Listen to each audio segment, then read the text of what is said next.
Welkom terug hier op GROOTplaas. Op maandag gesels ons natuurlijk met Dr. Johnny van der Merwe van de Agricultural Market Trends en dan gesels 'n bietjie net tendense in die landboumarkte die laaste ruk. Johnny, goeiemôre en welkom terug. Goeiemôre Doopie, weer op 'n maandagooggend te kan sien. So Johnny, gee gou vir ons 'n bietjie net 'n vinnige afbreek van wat gebeur het in die markte die laaste week. Ja, Doopie, die groot nuus het eintlik uit die graanmark uitgekom. Ons het gesien dat Argentinië al hulle tariewe of hulle uitvoerbelasting dan laasweek maandag gestop het.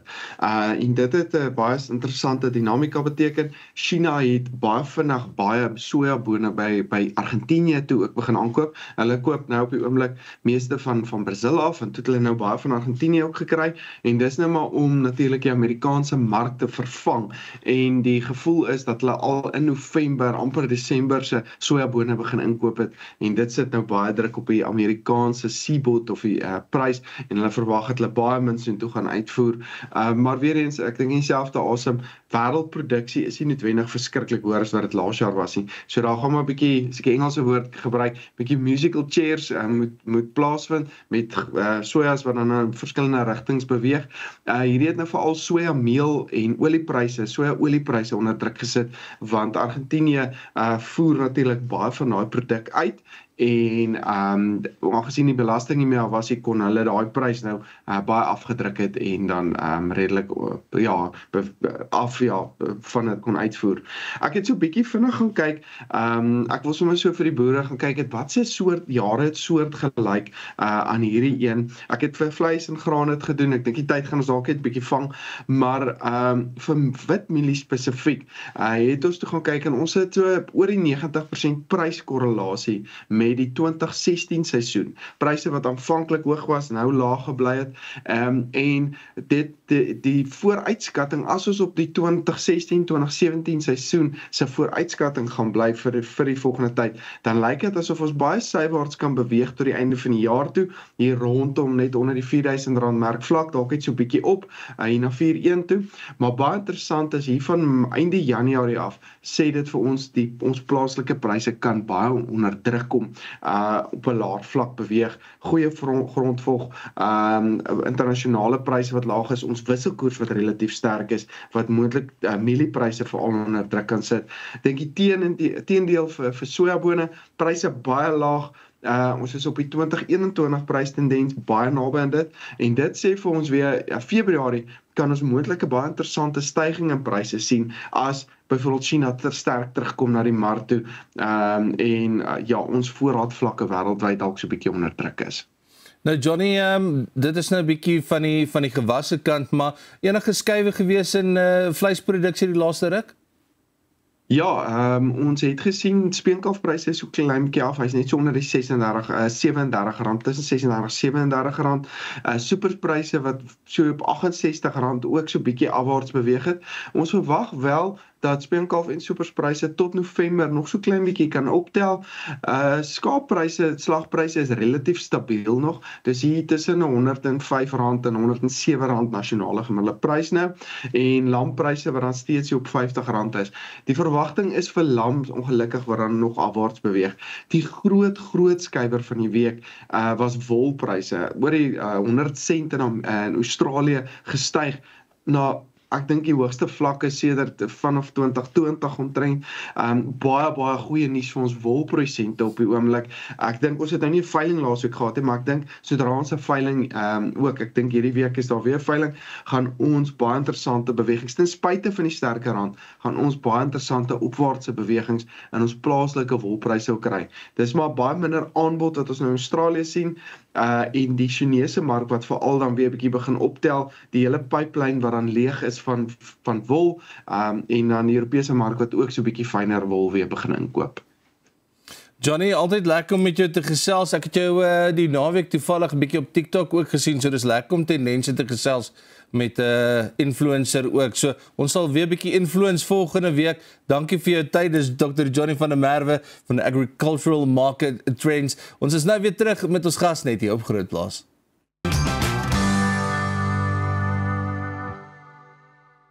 Welkom terug hier op GROOTplaas. Ons gas saam met ons vanoggend is Charles Reed. Hy is die uitvoerende hoof en co-founder van Mycosure en ons gesels 'n bietjie oor vroeë stadium Suid-Afrikaanse voedseltegnologie en microproteïnes wat hulle besig is om te ontwikkel. Charles, thank you so much for being here. Good morning, Tupi, and good morning to your viewers. So, how did Mycosure come to be and what inspired you to start this journey?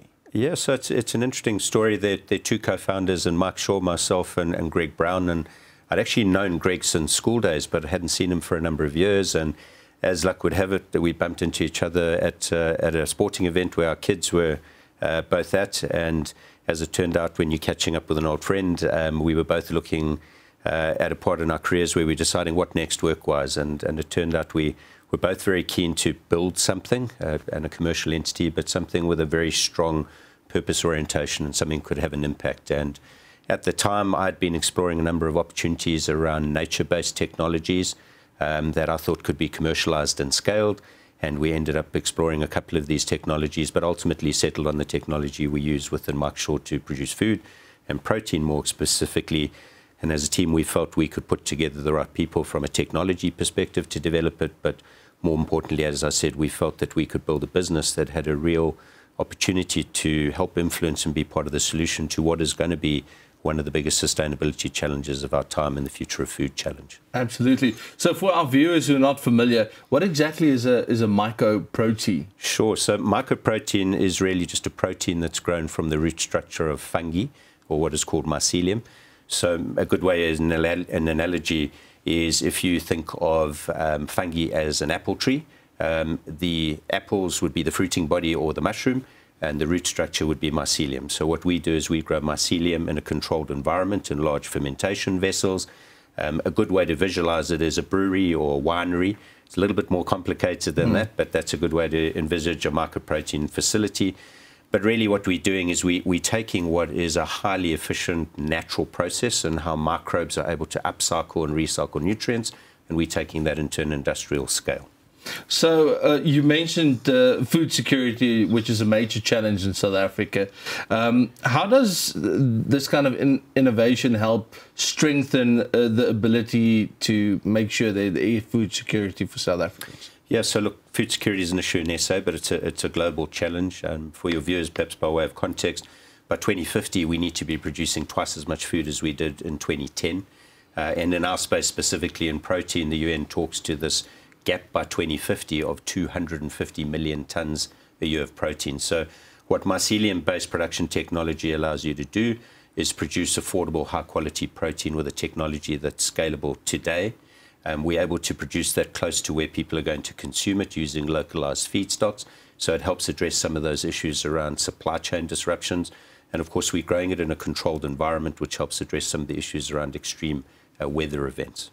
So what would be the practical implementation of this protein into a normal diet? Yep, so look, highly versatile ingredient. It has applications into analog meats and dairies, processed goods, health drinks, health bars, and we even find applications for the wet product that you first harvest into high-end pet foods. So the question would always be, when it's almost like a supplementation for protein, is this an expensive add-on for people? Yep, so we have a business-to-business ingredient strategy, so you're absolutely right. This is an ingredient that goes into products. Certainly from our perspective, we're looking at targeting the alternative plant-based protein market. That's our price point, and we believe that we'll be competitively priced to target that. Increasingly, what you're seeing internationally is alternative proteins are gaining on price parity with traditional meats anyway as technology improves. So you did mention alternative proteins. They are growing globally. How do you see this mycelium-based protein complementing rather than competing with what's available on the market? Yeah, so look, the reality is I think it's generally accepted now that if we're going to meet the nutritional requirements of a growing population, we can't do that with traditional agriculture given planetary resource constraints. So certainly our view is that it's going to be a combination of innovation. It's going to be a combination of innovation in current traditional agricultural production techniques and processes and new technologies like ours. And so that's where we see the technology driving forward. And we believe that's where the opportunity is going to exist for mycoprotein going forward. There are some very obvious overlaps between traditional agriculture and what we do. The most obvious is that we use products from traditional crops as feedstocks into our processes. And then even though mycoprotein is vegan and vegetarian appropriate, actually where the biggest market for us is the flexitarian market. And that's for people who eat meat but would like to eat less for a variety of reasons, but they still want a high quality protein and a highly digestible protein. And so what's exciting for us is around blending our mycoprotein with meat into blended products. So funding always is one of the biggest issues, especially when it comes to South African farming and agricultural innovation specifically. What gaps do you see? How do they affect companies like yours specifically starting up in the space?